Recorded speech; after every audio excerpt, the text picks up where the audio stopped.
अयोध्या में राम मंदिर से जुड़े विवाद में सबसे बड़ा सवाल अब यह नहीं रह गया है कि चढ़ावे की चोरी में कौन दोषी है।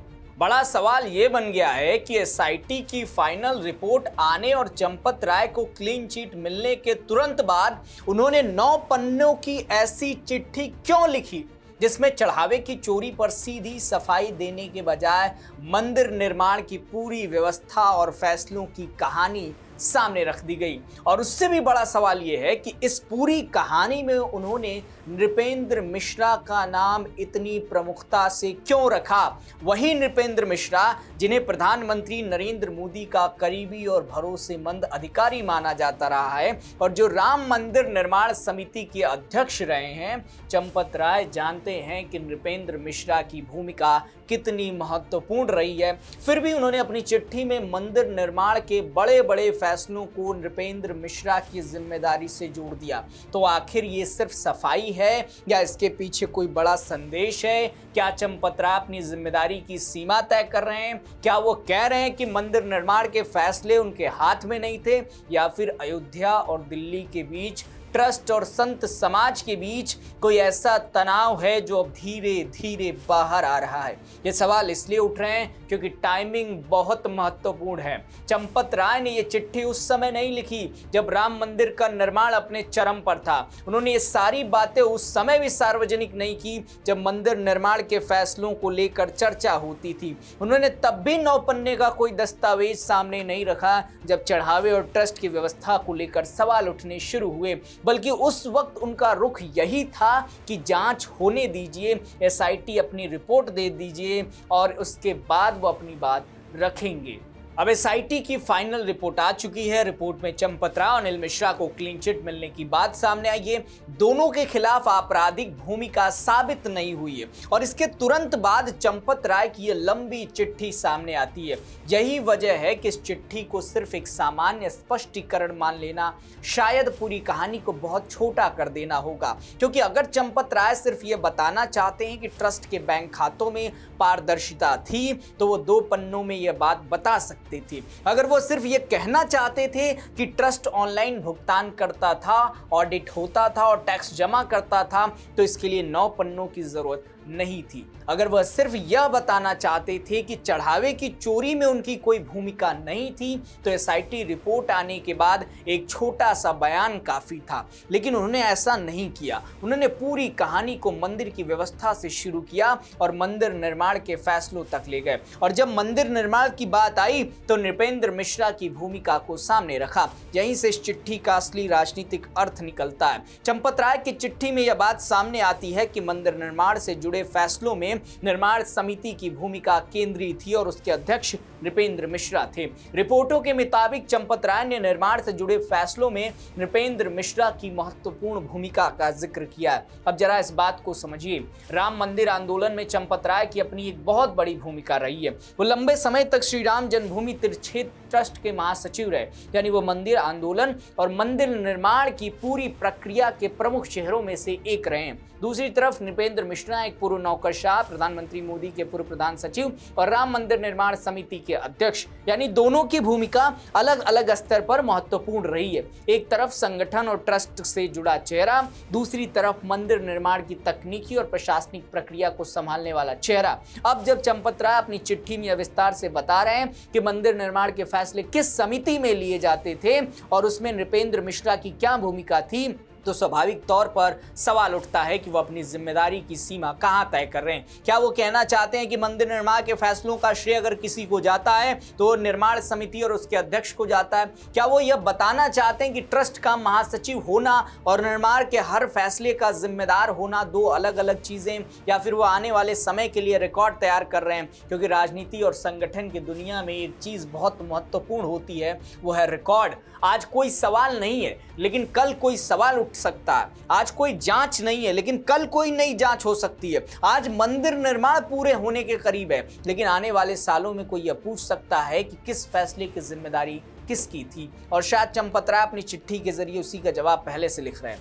यही वजह है कि इस चिट्ठी को एक सफाई के तौर पर नहीं बल्कि एक तरफ की पोजिशनिंग के तौर पर भी देखा जा रहा है। लेकिन यहाँ एक बहुत बड़ा सवाल है, क्या चंपत राय और नृपेंद्र मिश्रा के बीच सचमुच मतभेद है? अब इसका कोई पक्का प्रमाण नहीं है, बल्कि आज ही नृपेंद्र मिश्रा की प्रतिक्रिया सामने आई है। जब उनसे चंपत राय की कथित चिट्ठी को लेकर सवाल पूछा गया तो उन्होंने कहा कि उन्होंने ऐसी कोई चिट्ठी देखी ही नहीं और इससे विवाद पैदा करने की कोशिश बताया। यानी नृपेंद्र मिश्रा ने सार्वजनिक तौर पर किसी टकराव को स्वीकार नहीं किया। इसलिए अभी यह कहना कि दोनों के बीच सीधा विवाद चल रहा है सही नहीं होगा। लेकिन सवाल खत्म नहीं होता, क्योंकि कभी कभी राजनीति में विवाद किसी के बयान से नहीं बल्कि सवालों से दिखाई देता है, और इस समय सवाल बहुत है। चंपत राय ने इतनी लंबी चिट्ठी क्यों लिखी? एसआईटी रिपोर्ट आने के बाद ही क्यों लिखी? मंदिर निर्माण के फैसलों का पूरा ब्यौरा अभी क्यों दिया? नृपेंद्र मिश्रा की भूमिका को इतना प्रमुख क्यों बताया? और सबसे बड़ा सवाल, अगर चंपत राय और ट्रस्ट की व्यवस्था इतनी पारदर्शी थी जैसा वो अपनी चिट्ठी में बता रहे हैं, तो ये बात पहले सार्वजनिक रूप से इतनी मजबूती से क्यों नहीं कही गई? यहीं पर दूसरी परत खुलती है। एसआईटी की रिपोर्ट आने के बाद चंपत राय के लिए सबसे जरूरी चीज थी अपनी स्थिति साफ करना, क्योंकि चढ़ावे की चोरी के मामले ने उनकी सार्वजनिक छवि पर सवाल खड़े किए थे। उन्होंने नैतिक आधार पर इस्तीफा दिया था और बाद में एसआईटी रिपोर्ट में उन्हें राहत मिली। अब क्लीन चिट के बाद वो वापस सक्रिय होते दिखाई दे रहे हैं। अयोध्या में उनकी गतिविधियां बढ़ी हैं, साधु संतों से मुलाकात की खबरें सामने आ रही हैं, उनके साथ अनिल मिश्रा की सक्रियता की भी चर्चा हुई है। तो क्या यह सिर्फ संयोग है? हो सकता है, लेकिन राजनीति में टाइमिंग को भी नजरअंदाज नहीं किया जा सकता। चंपत राय ट्रस्ट के पुराने पद पर नहीं है, ऐसे में अगर वो अयोध्या के संतों के बीच सक्रिय होते हैं और साथ ही अपनी भूमिका को लेकर 9 पन्नों का दस्तावेज सामने रखते हैं, तो इसे सिर्फ व्यक्तिगत गतिविधि कहकर खत्म करना भी आसान नहीं है। क्योंकि राम मंदिर सिर्फ एक मंदिर नहीं है, राम मंदिर एक ऐसा धार्मिक और राजनीतिक केंद्र है जिसकी व्यवस्था में संत, समाज, ट्रस्ट, संघ, परिवार, केंद्र सरकार और उत्तर प्रदेश की राजनीति सबकी अपनी अपनी भूमिका और अपनी अपनी संवेदनशीलता है। और इसी वजह से अयोध्या में किसी बड़े चेहरे की सक्रियता का मतलब सामान्य राजनीतिक गतिविधि से ज्यादा निकाला जाता है। अब सवाल उठता है, क्या संघ और दिल्ली के बीच मतभेद है? इसका भी अभी कोई ठोस प्रमाण नहीं है। ऐसा कोई सार्वजनिक दस्तावेज सामने नहीं आया जिससे कहा जा सके कि संघ और केंद्र सरकार के बीच राम मंदिर को लेकर कोई खुला टकराव चल रहा है। लेकिन इतना जरूर है कि राम मंदिर के निर्माण का चरण अब अपने अंतिम दौर में है और मंदिर की अगली कहानी निर्माण से ज्यादा व्यवस्था, प्रबंधन, धार्मिक गतिविधियां और अयोध्या के व्यापक धार्मिक सामाजिक स्वरूप से जुड़ने वाली है। ऐसे समय में यह स्वाभाविक है कि अलग अलग संस्थाएं और प्रभावशाली लोग अपनी भूमिका को लेकर सक्रिय हों। और चंपत राय की चिट्ठी इसी संक्रमण के दौर में सामने आई है। एक तरफ मंदिर निर्माण की लगभग पूरा होने की बात कही जा रही है, दूसरी तरफ ट्रस्ट की पुरानी व्यवस्था में बदलाव हो रहे हैं, कुछ पुराने चेहरे पदों से बाहर हुए हैं, चढ़ाव की जांच पूरी हुई है, एसआईटी की रिपोर्ट आ गई है और अब चंपत राय अपनी तरफ से पूरा नैरेटिव सामने रख रहे हैं। यानी यह सिर्फ अतीत की कहानी नहीं है, ये भविष्य की भूमिका तय करने की कोशिश भी हो सकती है। अब सबसे दिलचस्प बात, चंपत राय की चिट्ठी में कही गई वो लाइन है जिसमें मंदिर निर्माण के फैसलों की जिम्मेदारी निर्माण समिति की तरफ जाती दिखाई देती है। अगर कल कोई सवाल उठता है कि मंदिर निर्माण में फलां फैसला क्यों हुआ, फलां कंपनी को क्यों चुना गया, फलां डिजाइन क्यों अपनाई गई, तो चंपत राय की चिट्ठी एक तरफ से कहती है कि इन फैसलों की एक तय प्रक्रिया थी और उसमें निर्माण समिति की केंद्रीय भूमिका थी।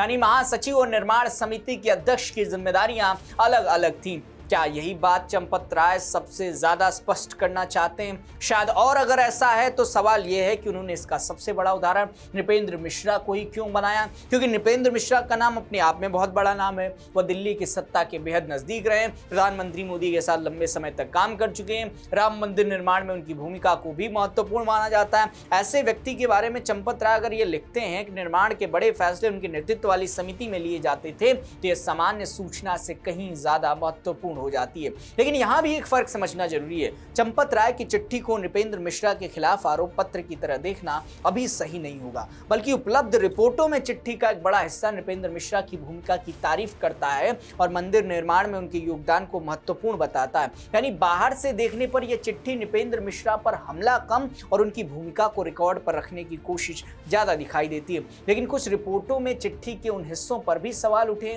जिनमें निर्माण समिति के गठन और उसमें लोगों को को शामिल किए जाने की प्रक्रिया का उल्लेख है।